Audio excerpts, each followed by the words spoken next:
Le diabète est une maladie du système endocrinien, en particulier d'un organe très précieux qui s'appelle le pancréas. Le pancréas, les Grecs appelaient ça le pancréator, c'est-à-dire pour eux c'était l'organe qui créait l'énergie. Pancréator qui crée toute l'énergie. Et c'était important, bien sûr, il avait déjà senti beaucoup de choses. En fait, ce n'est pas le seul organe qui, bien sûr, qui est concerné par l'énergie, mais c'est celui qui est sans doute le plus important dans la longévité. Qui veut voyager loin ménage sa monture, dit le proverbe, mais qui veut vivre longtemps doit ménager son pancréas.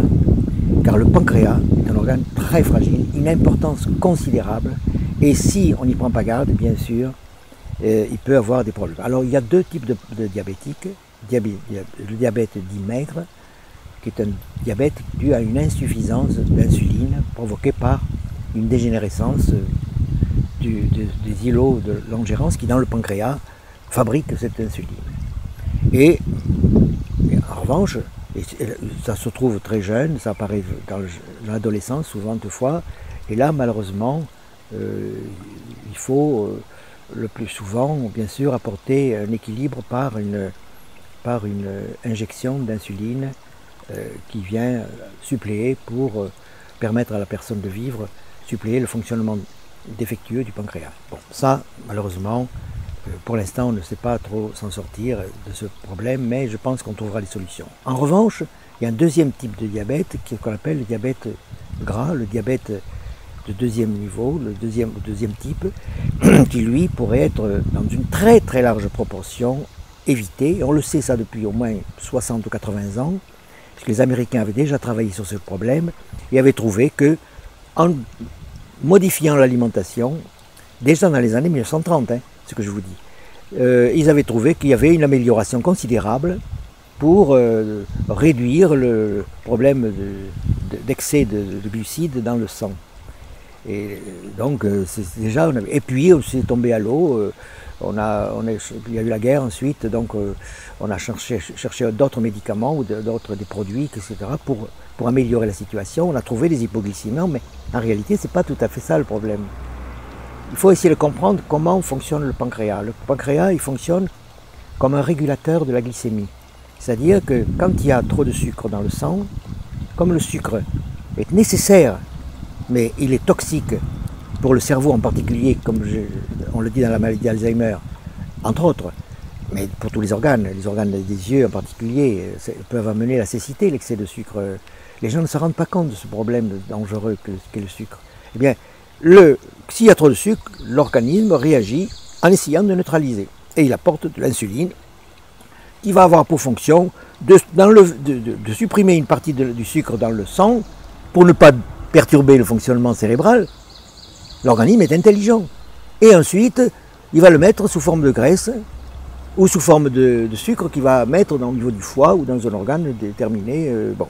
Autrement dit, il va y avoir un système de régulation. Et le problème, c'est que au bout d'un moment, le pancréas risque de se fatiguer.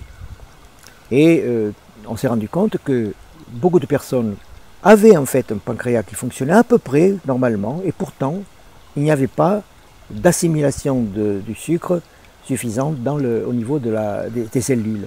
Et on s'est rendu compte que les cellules, elles devenaient pratiquement étanches à cause de deux problèmes. D'abord l'excès de sucre, mais surtout l'excès de graisses saturées. Ça, les gens ne savent pas qu'il y a une relation entre les graisses saturées et le pancréas, et le fonctionnement et par conséquent le diabète, bien sûr.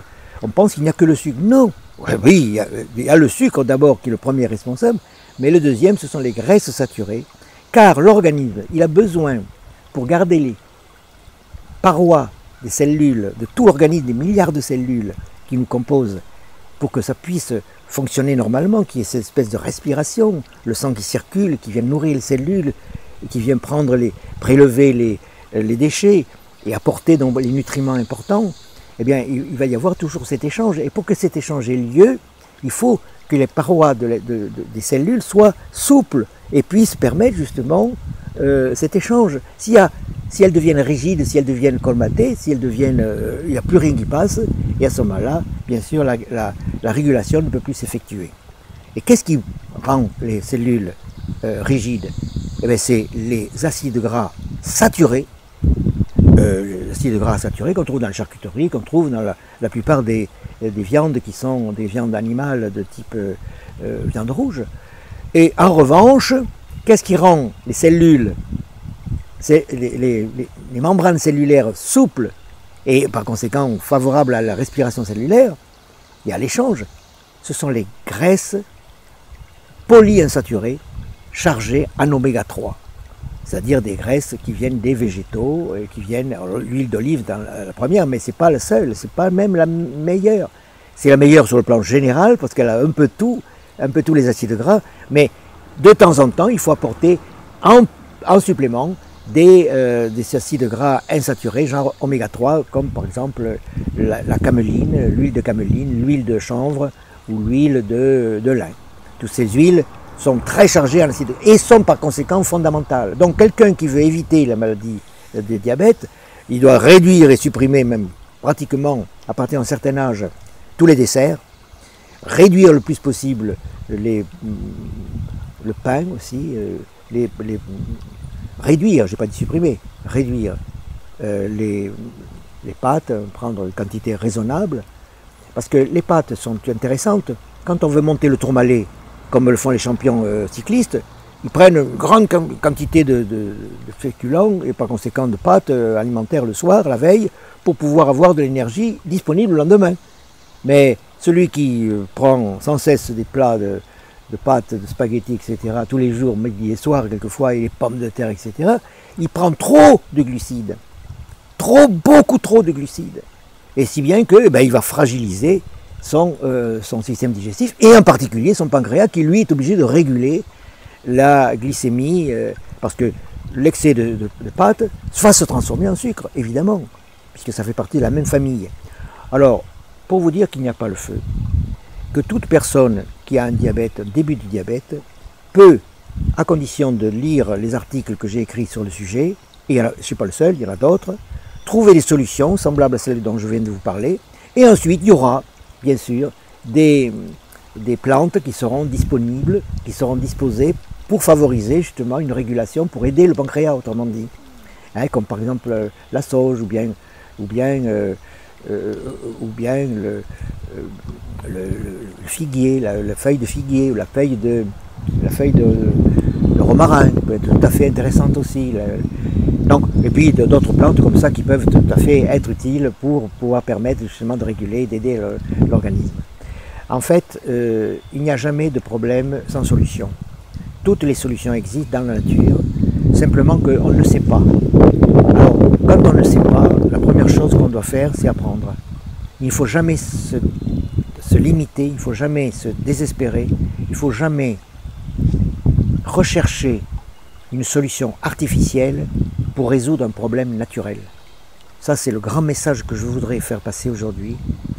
Et pour vous permettre de dire, notre corps est fait de telle sorte que si on l'entretient, il va résoudre tous les problèmes.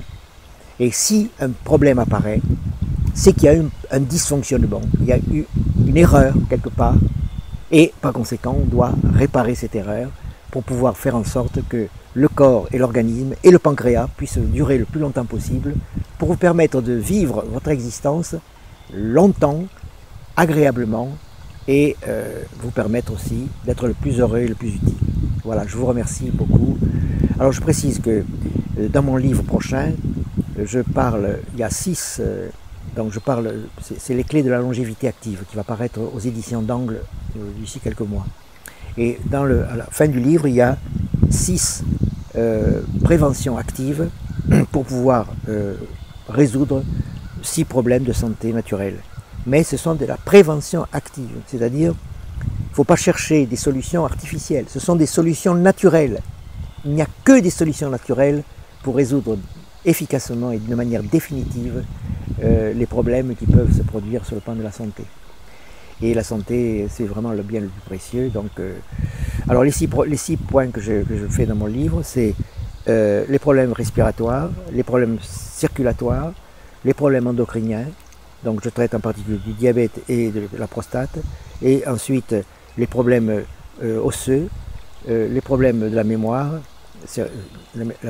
et enfin le problème du poids et du surpoids. Donc tout être humain doit retrouver le poids qu'il avait à ses 20 ans, et même avant, à 18 ans. Ouais. Tout surpoids est un problème que vous allez poser à vos articulations, à votre cœur, à vos organes fondamentaux et même votre cerveau. Autrement dit, tout être humain devrait, avec l'aide d'un thérapeute ou tout seul, permettre de retrouver son poids de forme et retrouver par conséquent toute la souplesse de ses 20 ans. Hein, moi, je vous engage à vivre de cette manière. Vous y puiserez beaucoup de joie, beaucoup de plaisir et un grand bonheur d'exister. Et ce grand bonheur d'exister, c'est ce que je vous souhaite le plus longtemps possible, en vous remerciant de votre attention.